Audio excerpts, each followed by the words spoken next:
Well, the defense rests in the Daniel Greis murder case. But the jury won't start deliberating until Friday. Local 12's Joe Webb has been following the case and joins us now with what is going on. Joe. Well, Judge Patricia Summe has a conflict Wednesday and Thursday, so jurors now have a couple of days off. After 4 full days of testimony, they have a lot to think about. The defense rested its case Tuesday morning, but not before its last witness was cross-examined by the prosecution. Accident reconstruction expert Neil Gilreath made it clear that a third vehicle, the Dodge truck driven by Jesse Phillips that Dan Greis was trying to pass, played a major role in the crash. Friday, he said Phillips may have prevented Greis from passing. And on cross-examination, the prosecutor got him to admit Greis's decision-making, including the decision to not simply stop, was a key factor.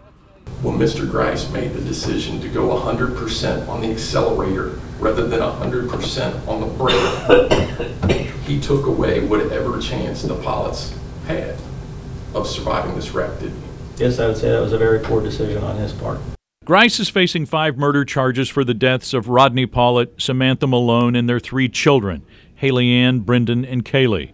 The family was on their way to a relative's house after buying Halloween costumes for the children. Greis is the only one charged in the case, but Gilreath made it clear again today he thinks Phillips was a factor. Do you believe someone other than Dan Greis has some responsibility for this motor vehicle accident? Yes, sir, I do. Again, I believe that Mr. Phillips is what we would consider to be a non-contact vehicle, which is a contributing factor, but is not physically involved in the crash. In other words, his car didn't get hit by anything, any flying debris. He didn't hit anything, but it's considered to be, and that's why it's called a non-contact vehicle.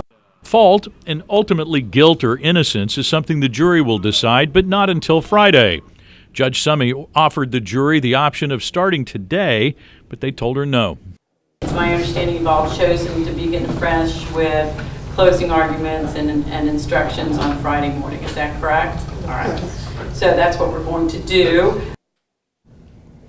Now, the prosecution seemed okay with the 2-day break. Defense attorney said they were ready to go today. Friday, the judge will also instruct the jury before they deliberate. The lesser included charges she may allow them to consider will be laid out at that time. Rob? Joe, thanks very much. The judge would only say she had a scheduling conflict and was not able to work around